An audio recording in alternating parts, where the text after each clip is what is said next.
നമ്മൾ തിരുവനന്തപുരത്തേക്ക് ഒരിക്കൽ കൂടി പോവുകയാണ്. ജിബിൻ ജെ വി തുടരുന്നുണ്ട്. Jibin, good morning again. എന്താണ് ഇന്ന് തിരുവനന്തപുരത്ത് തെക്കൻ കേരളത്തിലും പത്രിക നൽകുന്ന നേതാക്കളുടെ ആ ഒരു നീണ്ട നിര, അതൊന്ന് പറയുമോ?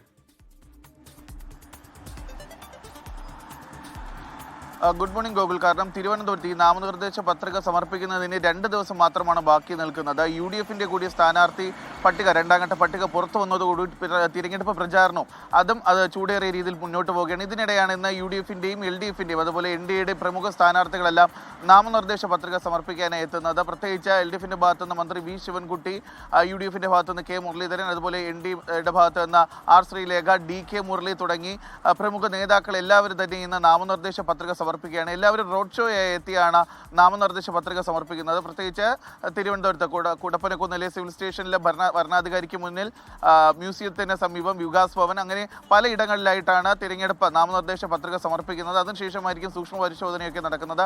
മറ്റൊരു കാര്യം ഇന്ന് തിരുവനന്തപുരത്ത് എടുത്തു പറയേണ്ടത്, കാരണം ഈ സ്ഥാനാർത്ഥി നിർണ്ണയം, പ്രത്യേകിച്ച് UDFന്റെ രണ്ടാം പട്ടിക കൂടി പുറത്തു വന്നതിന് ശേഷം ഏറ്റവും അധികം ചർച്ചയായത് തിരുവനന്തപുരത്ത് LDFന് ഒരു സ്ഥാനാർത്ഥിയെ കണ്ടെത്താൻ സാധിക്കാത്തതിനെ തുടർന്ന്. കാരണം ഈ ആന്റണി രാജു, നിലവിലെ MLAക്ക് കേസ് കാരണം, തുണ്ടി മുതൽ കേസ് കാരണം മത്സരിക്കാൻ സാധിക്കാതെ വന്നതോടുകൂടിയാണ് പുതിയൊരു സ്ഥാനാർത്ഥിയെ കണ്ടെത്തേണ്ട അവസ്ഥ വന്നത്. പക്ഷേ ഈ പാർട്ടിക്കുള്ളിൽ തന്നെ അവർക്ക് ഒരു സ്ഥാനാർത്ഥിയെ കണ്ടെത്താൻ സാധിക്കാതെ വന്നു. തുടർന്നാണ് ഈ സീറ്റ് CPM തന്നെ ഏറ്റെടുക്കുന്ന ഒരു തരത്തിലേക്ക് ചർച്ചകൾ കടന്നത്. അതിനിടെയാണ് LDFന്റെ സ്വതന്ത്ര സ്ഥാനാർത്ഥിയായി സിനിമാ നടൻ കൂടിയായ കരമന സുധീർ മത്സരിക്കാൻ ഒരു അവസരം ലഭിച്ചേക്കുമെന്നുള്ള അഭ്യൂഹങ്ങൾ പുറത്തു വന്നു. പക്ഷേ കഴിഞ്ഞ ദിവസം തന്നെ നമ്മൾ അദ്ദേഹത്തെ നേരിട്ട് വീട്ടിൽ ചെന്ന് കണ്ടതാണ്. പക്ഷേ അദ്ദേഹത്തോട് ഈ സ്ഥാനാർത്ഥി ചർച്ചയുമായി ബന്ധപ്പെട്ട കാര്യങ്ങൾ പാർട്ടി അറിയിച്ചിരുന്നു, അദ്ദേഹത്തെ പരിഗണിക്കുന്നതായി അറിയിച്ചിരുന്നു. പക്ഷേ ഔദ്യോഗികമായി തന്നെ ഒരു അറിയിപ്പം, തന്നെ സ്ഥാനാർത്ഥിയെ തിരഞ്ഞെടുത്തു എന്ന അറിയിപ്പ് അദ്ദേഹത്തിന് ലഭിച്ചിട്ടില്ല എന്നാണ് കരമന സുധീർ പറഞ്ഞത്. എന്തായാലും ഇന്ന് രാവിലെയോടുകൂടി തന്നെ ഇതുമായി ബന്ധപ്പെട്ട LDF സ്ഥാനാർത്ഥി കരമന സുധീർ ആണ് എന്നുള്ള തരത്തിലൊരു പ്രഖ്യാപനം വരുമെന്നാണ് അറിയാൻ സാധിക്കുന്നത്. അങ്ങനെയാണെങ്കിൽ കരമന സുധീറും ഇന്നു മുതൽ തിരഞ്ഞെടുപ്പ് പ്രചരണ രംഗത്തേക്ക് ഇറങ്ങുമെന്ന് തന്നെയാണ് വിലയിരുത്തലുണ്ടാകുന്നത്.